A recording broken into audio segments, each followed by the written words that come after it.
welcome to Back from the Abyss. I am Dr. Craig Heacock. Last week, Back from the Abyss reached a pretty cool milestone. We hit 1 million downloads.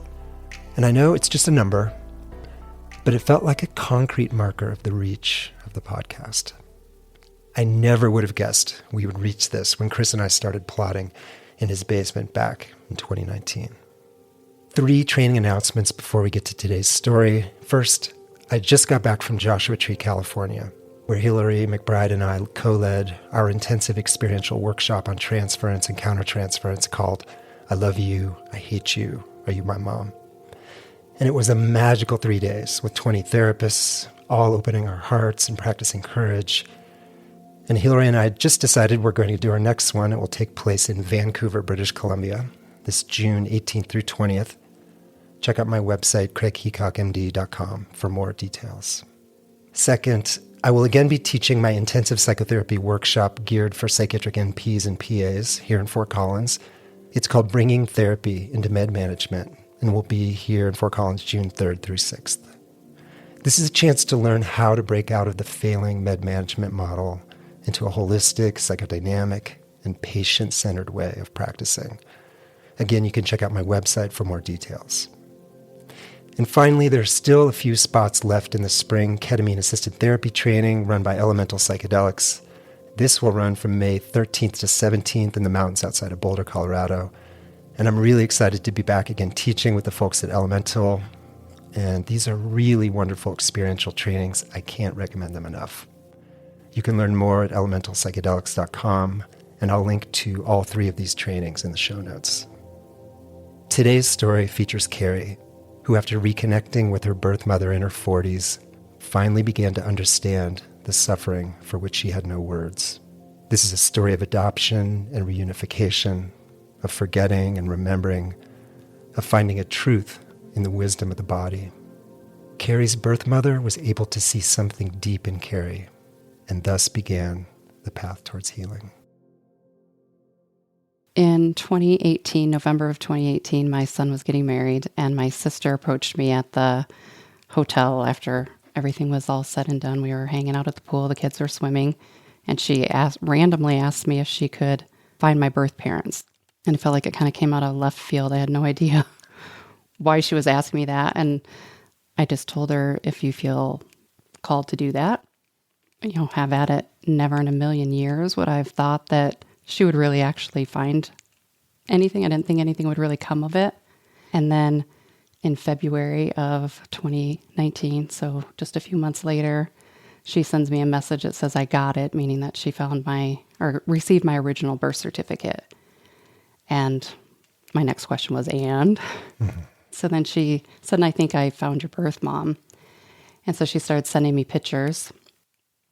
And the crazy thing is that at the time I was deep into doing triathlons and running a lot. And the profile picture of my birth mom, Christy, was of her finishing an Ironman triathlon.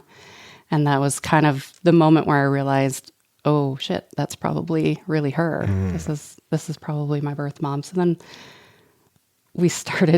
me and my friends started deep diving, searching, maybe stalking her profile, and saying this might be a brother, this might be an aunt, holding their phone pictures next to my face to see if there were any similarities. And until this happened, growing up adopted, the only person I had that I knew was related to me was my son. I had an adopted son, but only one biological person really related to me. So it was kind of exciting and intriguing to think, oh my gosh, I'm going to meet some of these people, or I have these people that are actually part of my DNA. Mm-hmm. And then immediately, because I started just going down this rabbit hole of thinking, my sister sent her an email that said, hey, did you happen to have a child on December or October? And did you happen? Yeah. Was it a girl on chance. This day? If so, I think it's my sister. And then said, maybe we don't need to meet, but I feel like this would be something important for my sister in her life. And she agreed that it would be okay if I communicated with her, and she gave me her email. And so that night at 10 o'clock at night while I'm laying in bed, not sleeping, I write her an email and she responded that same night. And I'll say from there for a few months, it was us writing love letters back and forth to each other. We just got to know each other, and she was so careful. No phone calls. It was just emails. Just emails back and forth. And again, I call them love letters. I saved every one of them. She was so gentle and so kind and so cautious with me, worried that she might overstep her bounds or do me some harm. She was just absolutely amazing. And then I want to say it was maybe August of that same year when we finally met each other face to face, and I flew out to Grand Junction, got off the airplane. I was so nervous. That's where she was living? No, she was living in Carbondale, Colorado, okay. but I was going to say Grand Junction, my hometown. Cheapest airplane ticket from Phoenix was to Grand Junction, and she said she would drive wherever to pick me up, and I was too nervous to be one of the first people off the plane. In fact, I was the very last person. And then I went to the bathroom, and I was just so scared to go up and meet her. And then I walked out, and there she was. And after that, we made it a point to see each other almost monthly, at least. Sometimes it was more than that. Sometimes it was less, but it was very regular. I mean, did it feel like a parent-child thing? Because again, she didn't raise you. I mean, you are her daughter. Or was it more like what kind of energetic connection was it between you two? The story that I say is I never knew I was missing something so much as when I found her. There was something that she filled in me that had been missing my whole life that I never knew was missing. Wow. Yeah. It was a love relationship. There was so much care and compassion. And she was equally as thrilled and in love as you. Yeah, and she made it very clear that she wanted to be in my life. However, I would be able to accept her into my life. And whatever that looked like for me was totally fine with her, as much or as little. And I was all in. I was all in. I was terrified that I would be abandoned. I knew that, but she never made that difficult. She never made me feel like that was ever a possibility.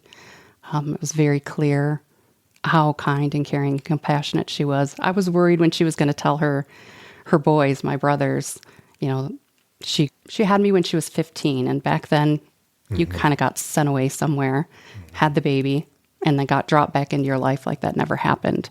And so she didn't tell her boys that she had a daughter when she was 15. And so I was worried, how would they take it?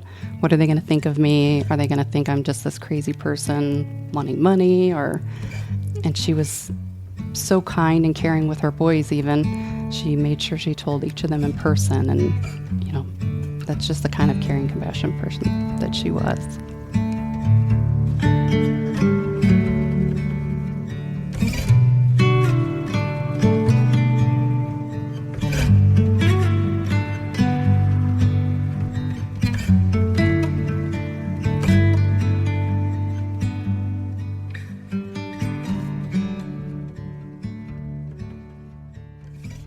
So how did your relationship evolve? I would say she immediately became a mentor.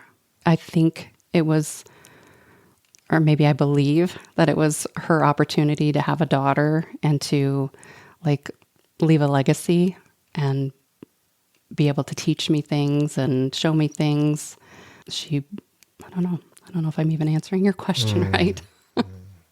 This is what you most hope for when you hear a story of an adopted adult finding a biological parent. It almost never, ever happens this way, as far as I can tell.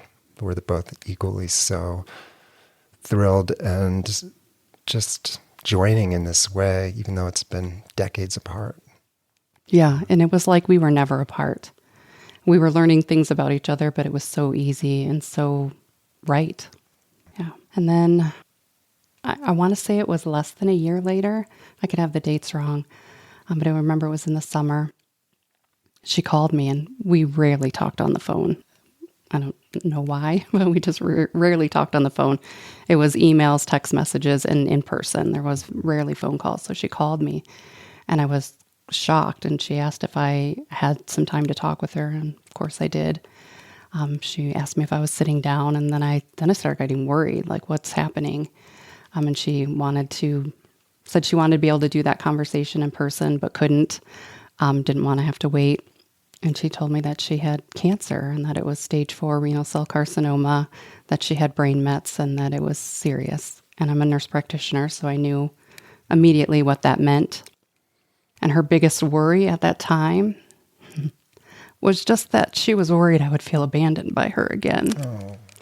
And she just wanted to take care of me in that moment, even though she was the one with the terminal diagnosis. You just really reconnected months before, and now she's dying. Yeah. So we planned a trip to Italy with all of my sister-in-laws, and we lived life. She didn't do anything half-assed. We did a little mini triathlon in Arizona where my brothers came, and she organized it. She just made everything fun and exciting and made sure that we used all of the time that we had together to enjoy each other. She also immediately brought me into her world. She was a psychedelic-assisted psychotherapist, and I had no idea what any of that meant. So she was slowly teaching me what that meant. She was asking her clients if it would be okay if I sat in with her while she facilitated their journeys, teaching me how to say things and things not to say. I would say something to her and she would say, "Curious why you said that, and what would it be like if you said it this way instead?" And it's like she was trying to pass on the family business. Yeah, very much so. She was, again, mentoring me and just with this beautiful, caring, compassionate way. And then my timelines are not clear because I am not good at remembering things. Somewhere in there, my dad was also diagnosed with pancreatic cancer, and they ended up dying 3 months apart from each other. My dad died at home. Your adoptive father. My adoptive father, yeah. He lived with me, and he died at home with me. And then 3 months later, Christy, my birth mom, chose to end her life with medical aid in dying. Were you present for that? I was. Again, because of the amazing, beautiful woman that she was, she did not want us to stuff down dying. She wanted us to look at death, touch death, feel death, be present with it. There's a 3-step process for medical aid in dying. And so she asked all of us to do 3 shots with her while she did her 3 shots. We were very much participatory in her dying process. She had me and my 3 brothers in the room with her when she took that final dose. We got to lay down in the bed with her as she was dying and spend that last little bit of time with her. And she didn't want us to call hospice right away. She wanted us to stay with her and just really experience and feel what it was like to be with somebody who died. Wow, what an amazing woman. Yeah.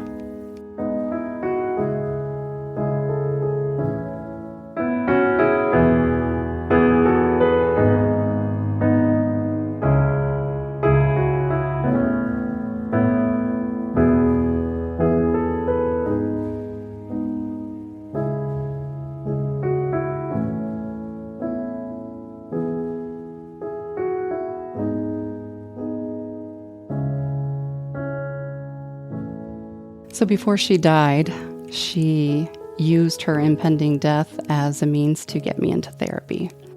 I know that she knew that I had an eating disorder, which at the beginning of our time together, I didn't think I had an eating disorder, would have never said that I did. I think she also knew that I was very disassociated and not fully present in my life. And I think she probably had some guilt and worry that adoption was one of the things that caused me to be that way. And so she was slowly and gently probing me, asking me questions, talking about benefits of having a therapist. And because you'd never been to therapy. I'd never been to therapy except for as a child or as a teenager. It's like this parting gift of your mother, the therapist, the psychedelic therapist saying, "Hey, when I go, you need to do this." Yeah. And in fact, she said that she wanted me to have a relationship with a therapist before she died so that I wasn't in the midst of grieving and trying to build a relationship with somebody. And she actually did the research and gave me names of 2 therapists. Wow. And the therapist, she was on it. Yeah. And the therapist that I have now to this day is the one that she found for me. All she said at the time was that she felt it was important that I had a somatic experiencing therapist. Unbeknownst to me, that therapist was also a specialist in eating disorders, which I'm quite certain Christy knew when she did the research. We had never talked about an eating disorder. We never talked about my trauma. In fact, I didn't know that I had trauma at the time. Aside from being adopted, and I had a pretty significant burn injury as a 18-month-old that required hospitalizations and surgeries. So I knew that I had those traumas, but never really considered them traumas. She knew that there was something else there. And it's so wise of her, rather than trying to be therapist-y mom and get all in your business and tell you what to do and therapize you. She set it all up to find someone who could help you. Yeah. And so I did start building a relationship with my therapist. And I don't know if this is normal of all therapists, but the before I met her the first time, she had emailed me assessments like a Beck depression, GAD-7, all of these scoring systems. And then that first day with her, she also did some tests with me. And, the ACEs score was 2 at the time because I thought that's the adverse childhood event score. Yeah. Or experience, yeah. Yeah. Because I thought I had a really great childhood and everything was perfect in my life. And later on we did it and it was much higher than that. But my PTSD score was high. And so my therapist, must have known that there was something there. And I really just thought something was wrong with me, and being depressed was just a kind of like a fatal flaw that I had, that I must be doing something wrong. So you showed up at therapy because your mom wanted you to go, but not really necessarily thinking that you needed therapy or that you belonged there. You're doing that for her. Because typically, oftentimes people go to therapy thinking, I need some help. But this was your mom saying, Christy saying, hey, do this for me, do this for you. Yeah. She thought it would be very beneficial for my anticipatory grief. Mm-hmm. And all the while, I'm quite certain knew that there was something deeper. Yeah.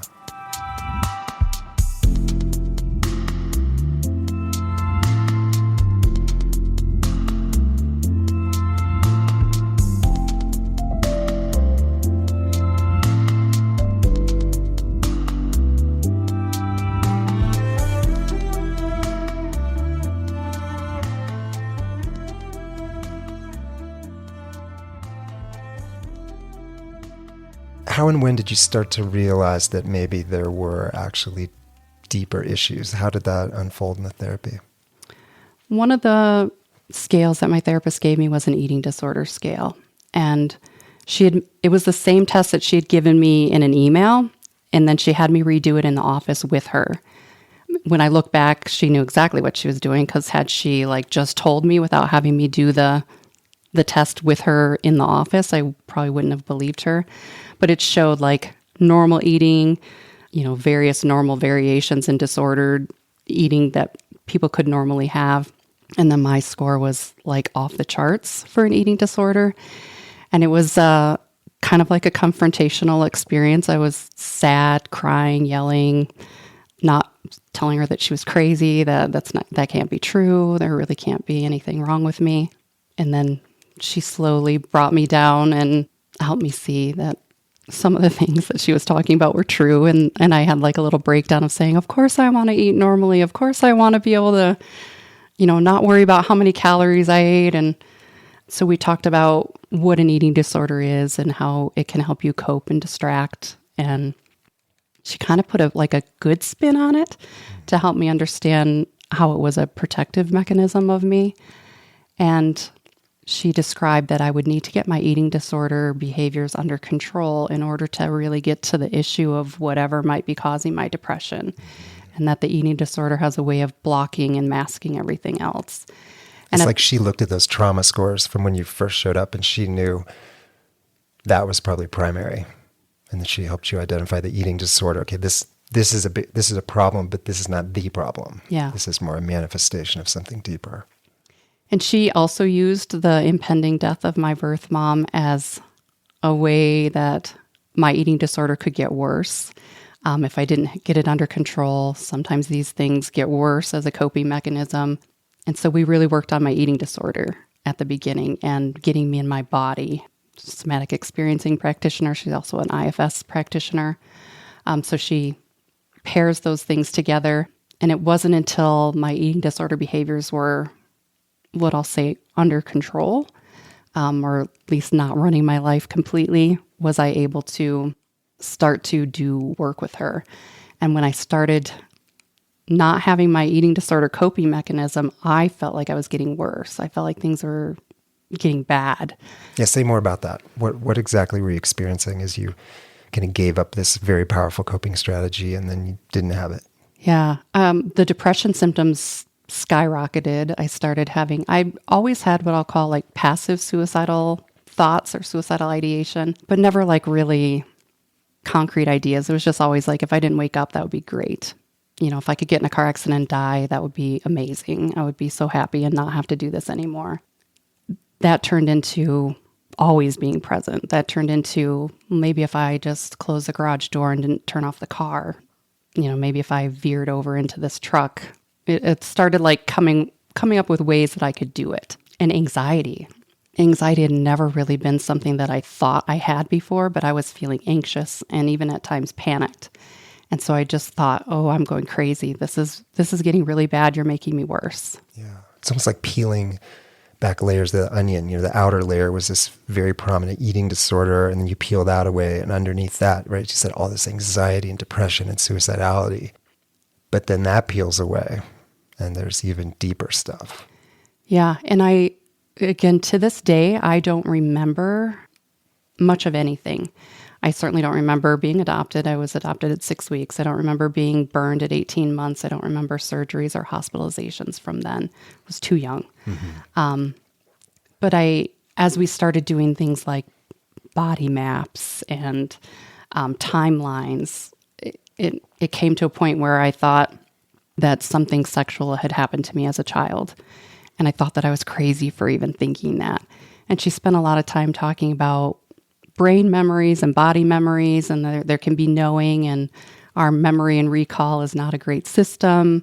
But if I feel like it, that we can work with things that way. I would ask lots of questions like, do I have to remember what happened to be able to get better from it? I started having these little, what I'll call micro memories of sexualized things, and they were disturbing to me. And then I thought, well, what does this mean? Does this mean that something really bad happened? Do I have to try and go down this rabbit hole that's going to make me worse? Just being really panicked about it. And she was so good in telling me, that I didn't have to open up this can of worms, that I don't have to remember to heal, that we can just go where I'm at from today and move forward. That's such an important point, that you don't need to remember to heal. Because I think in the history of therapy, there's been a lot of stuff with hypnosis and different ways, like we have to take you back. You have to sort of go back to the scene of the crime and remember or pull up the memory. But yeah, I think you bring up such an important point. That's not necessarily true. Yeah, and it definitely is the case for me. I still have no memory of my childhood sexual trauma, and I've done a lot of healing.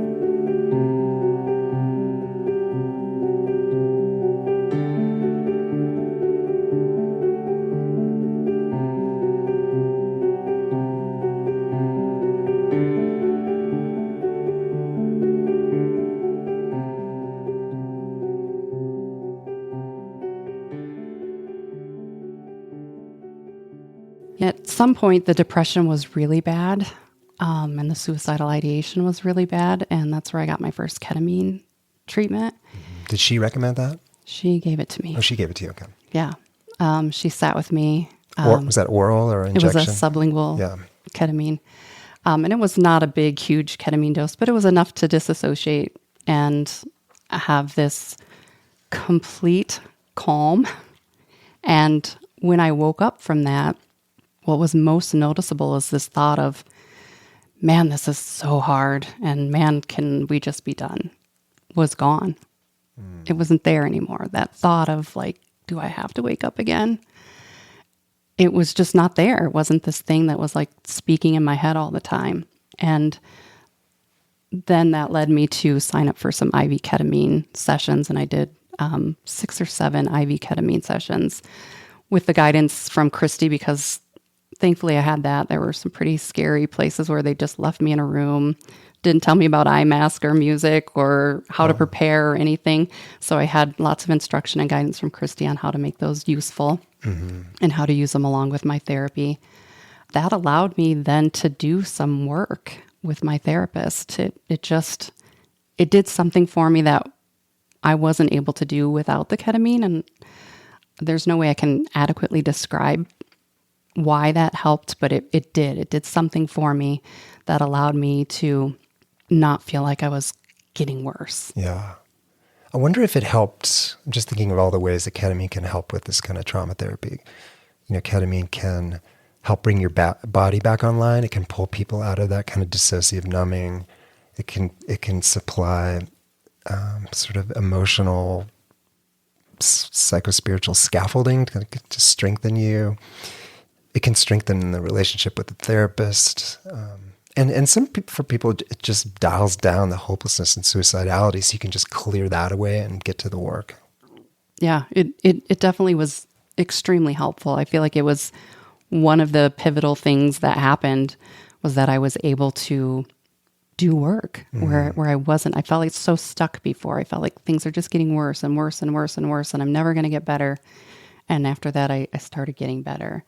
And then I did this body map with Lauren, and it was to be like physical symptoms. And again, coming from somebody for years of never even having a body to have all of this physical pain that I was feeling every day, and making a body map of where I was feeling sensations and where I felt pain. And the body that I drew was a life size. I laid down on a mat on the floor. It didn't have a mouth, and it didn't had my hips, but nothing internally in my pelvis. And all of this activity everywhere else on this body map. And so Lauren kind of pulled me back and started asking questions. And she's really good at doing things that aren't really the thing. And what I mean by that is she'll have me do a body map, and it's not to do the body map. It's to go over like what sensations are coming up. Why did I leave certain things off?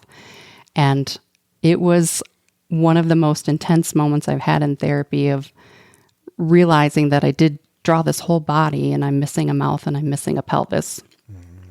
And the thought of having to address those things was so overwhelming. And at that moment, it was where I just knew that I was sexually abused and I couldn't talk about it. Do you think the ketamine helped allow you to make that body map? Yes. Yeah. Absolutely. That's what I'm wondering about, kind of cracking open the dissociation in your body, like actually starting to feel your body, letting the trauma in your body come to the surface, and then interestingly, having it manifest everywhere except this sort of whole, like, missing zone with your mouth and your pelvis. Yeah. Wow. Well, your therapist knew what she was doing. She knew what she was doing. And this was not a quick process. No. It was Yeah, we talking a couple of years to get to this point? It was a couple of years. A couple of years till you get to the ketamine and the body map. Yeah. I want to say I started seeing her when I was 48, and this was when I had that knowing that, okay, I'm not crazy. Something really did happen to me. And I remember just laying on the floor in her office crying, being really overwhelmed that, oh my God, this is true. It's not just me being crazy. That was just before I turned 50. Yeah. Were you starting to have, I'm just imagining as you're getting so close to her and she's doing such deep work with her, I would imagine there could be really powerful transference stuff coming up where you're worried that, I don't know, she's going to disappear, she's going to leave you, she's going to abandon you. Like, did any of that come up? This person who's become so critical in your life and kind of shepherding you through this? Did you experience anything like that? I don't think I experienced anything like that. I know that I would go through my weeks. At some point I was seeing her every week because things were getting very intense. That I would go through my whole week holding stuff in so that I could then come to this appointment and have a safe place where I could talk and tell what was going on. At this point, my then husband didn't know. My family didn't know. The only person that I talked to about this was with Lauren, my therapist. I didn't share it with anybody, what I was feeling, what I was thinking, what I was going through. They didn't even know the depths of the suicidality because I didn't want anybody to know that I was sick and that something was wrong with me. Yeah.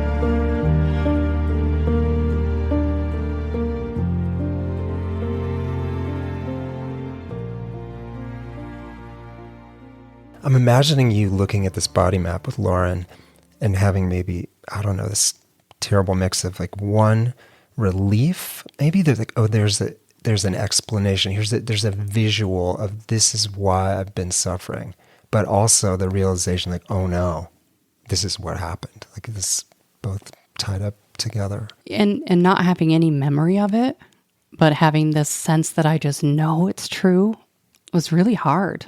Really, really hard. Mm-hmm. About 2 months maybe before my dad died, he was going through his own death process, and he was asking, could I have done this better? I should have done this better.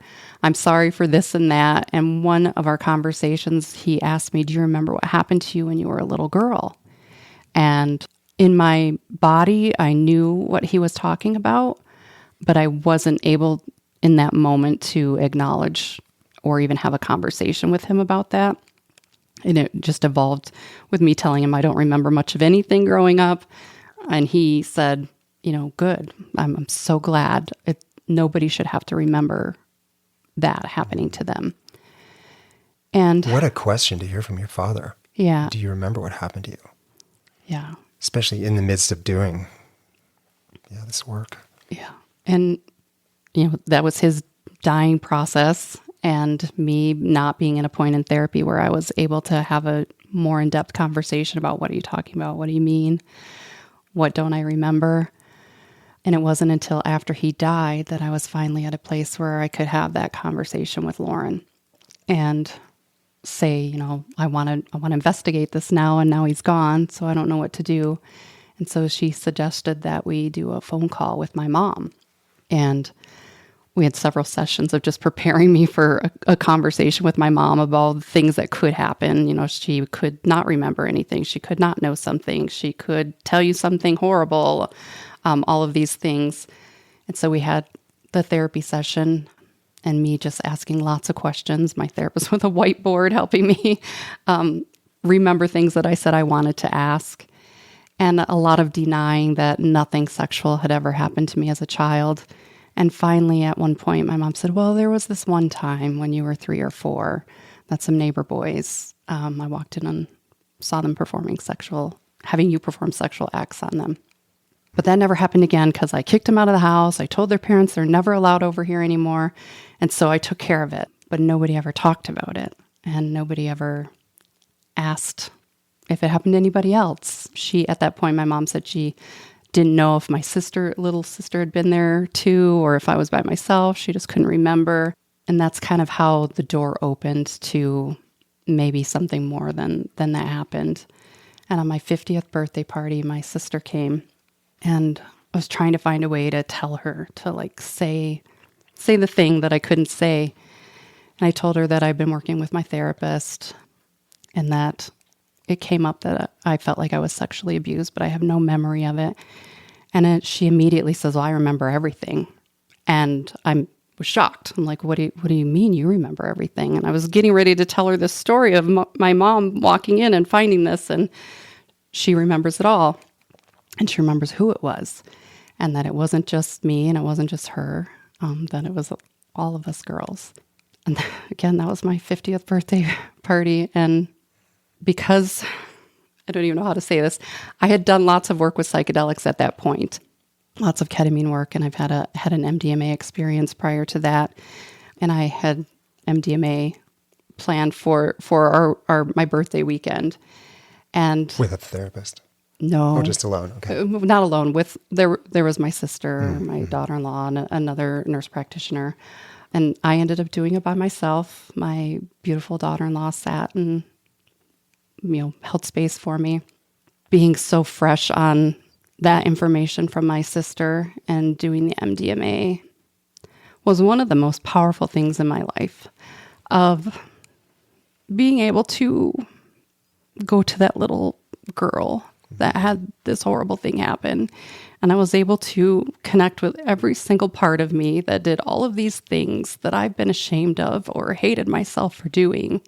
And just being like, of course you did that. Of course. How could you have done anything else? And I felt so much love for myself, so much compassion for myself, something that I didn't think was possible. So all the things that I felt so ashamed for doing, so guilty for doing, the way that I would have outbursts of anger towards people, the way that I treated my body with my eating disorder, I was just able to have compassion and love and care, and was something that And this all occurred after you found out that both you and your sister had been abused by a family member. Yeah. It was a very healing experience. And then I was able to take all of that information and all of that work that I did that night to my therapist and say, here we go. And I ended up confronting my brother. He actually sent me a text message that said, hey, happy birthday. Hope you're doing well. And my response was, well, thank you. And then I was like, no, I'm not doing that. I'm not doing this anymore. I'm doing the thing that we don't do. And I said, actually, I want to know how you deal with it, how you've been able to deal with it. And he asked, what am I referring to? And I said, the sexual abuse specifically. And so he called me and denied everything. And I was just really disappointed. And then the next day he called and confessed and told me a little bit of his story and how it started. So then I knew I wasn't crazy. Yeah. I knew that it really happened, and the person that did it confessed. And not only did he confess, he said, whatever you need me to do to help you heal from what I did, I will do it. So I feel incredibly blessed and also not blessed, but to be able to know that I'm not crazy, to have the person that did it confess to it, and to have them also apologize, which I know lots of people don't get. So I feel really blessed. Yeah. Do you still have a relationship with him? No, I haven't been able to. No.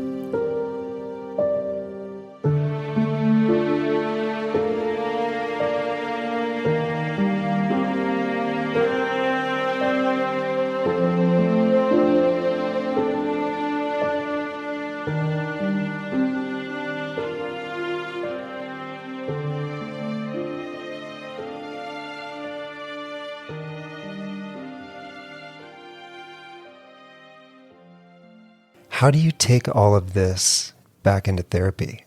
So now this revelation that, in fact, you were sexually abused by your brother, your sister was, you're doing the MDMA work, he confesses, and now you're back in therapy. Like, what does that look like? That is a ton of revelation. And yeah, I wish I could tell you exactly what she did. It was, again, a long, drawn-out process. I don't have any memories of it happening. I'm always worried that I'll remember something or wanting to remember something and can't. But it was really just a matter of, what am I going to do now? Like, now I know that I'm not fatally flawed. I know that something bad happened to me and that it wasn't my fault. And so just those things were powerful. And she, again, with all the work with psychedelics and helping me connect with parts of me, because I thought that it was a really difficult concept, and I kind of hated that she did that at the beginning. The parts idea of this part of me, that part of me, and firefighter manager stuff. I was like, this is just stupid. But once I got it, and it really made sense. And it allowed me to understand some of the behaviors that I had. And it allows me to recognize when a wounded part of me is coming forward or a protective part of me is coming forward, and taking the time to feel that in my body. Mm-hmm. How did it switch, that sort of that IFS terminology of firefighter and exiles, that doesn't resonate at all? And you said then something switched, something changed. Like, how were you able to finally relate to that and have that be a meaningful part of the treatment process? I did a lot of studying on my own of IFS, but I'll honestly say that MDMA session that day really made it very evident to me that there were different parts. Mm-hmm. And I always thought of it was like DID, and that it was something pathologic and bad. So just being able to see that this is just natural, healthy coping mechanisms, and that these things in me are really there just to protect me. And I don't know how, I think it was the MDMA, honestly, that really helped me see it and get it, and it made sense. Yeah, there's a lot of MDMA therapists who really swear by IFS that there's something very copacetic between those two. Although I've heard the same thing about ketamine and IFS, that really helps people get at this idea of parts and finding sort of compassion for the different parts rather than having, I mean, look at Dick Schwartz's book, No Bad Parts, that was the point. Yeah. And you've done some other psychedelic work as well. I'm curious what roles that's played in your healing journey over the last couple of years. Yeah, I've done a lot of psychedelic work. One, because I have received so much help from ketamine that it led me down a road to go to a ketamine training, and then I met other people, and then I was introduced to psilocybin, and then that introduced me to MDMA, and then that took me down a road where I did a psychedelic-assisted therapy training program. So you're becoming your mom. Right. Yeah. And I wonder if she knew, I wonder if part of her knew that, as I joked about the family business, that she kind of had the sense that you could and should do that work. I absolutely know that was her intention. She was very purposeful in bringing me into that world and teaching me how to hold space for others. Yeah. And the psychedelic medicine journeys on my own have been incredible. I don't even know where to start, Craig, because there's so many really profound things that I've experienced with psychedelics. Mm-hmm. What about shame? What if we just look, because I think when I think about why is trauma so hard to treat? I mean, we could come up with a lot of reasons, but maybe at the core is because so much of trauma has shame at the core. And my sense is that effective trauma therapy has to get at that. How has your treatment journey over the last couple of years maybe addressed those core issues of shame, and how has that changed over time? I will say that allowing myself to feel ashamed is a big part, and allowing myself to believe that I didn't do anything wrong and that these things happened to me not because I did something wrong, not because I was at fault.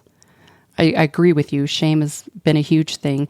It's the secrecy, especially with, a family member being my abuser, and also the religion that I grew up in, and the shame with just being a female body and that it needing to be covered and needing to be worthy. And if you did something sexual, you were unworthy. If you had sexual thoughts, you were unworthy. And nobody talked about sex ever. Yeah. I wonder if there's something about shame. Like, you can't talk your way out of shame. Like, you could be the best talk therapist in the world, and you can't talk. I mean, you can talk about shame, around shame. And I think you can get a client where in their frontal lobe, in their cognitive understanding of trauma, like, okay, yeah, it wasn't a fault. But to know it in a body way, in a somatic way, in a spiritual way, like, you can't get there with talk therapy. I think one of the many themes of Back from the Abyss is with that kind of trauma shame, you have to get there through somatic work, psychospiritual work, psychedelic work.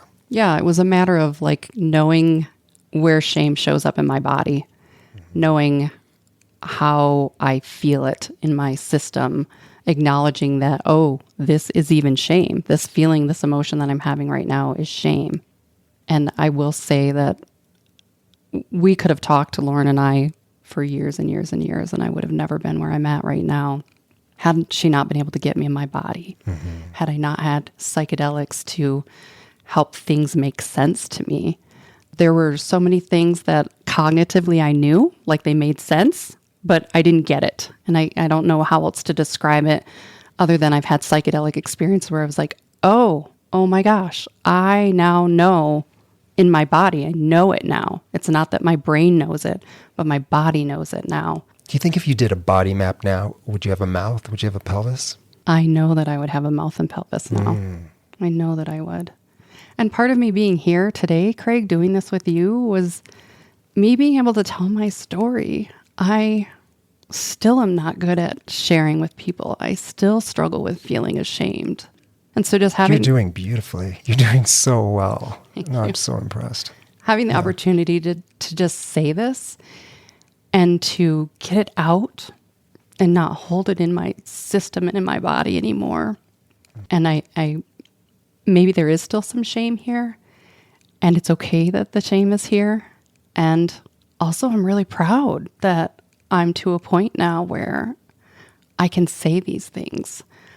For a long time, and I think even being adopted, there was something about needing to be grateful for being adopted, needing to be adopted into a good family, needing to make sense out of that, and then meeting these amazing brothers and Christy and not wanting to feel like there was something wrong with me. And so being to a point where I can show up wholly with all of the shit that happened to me and not cower in that and not hide from that and know that there's really nothing wrong with me at the core because these things happen to me. They're just things that happen to me.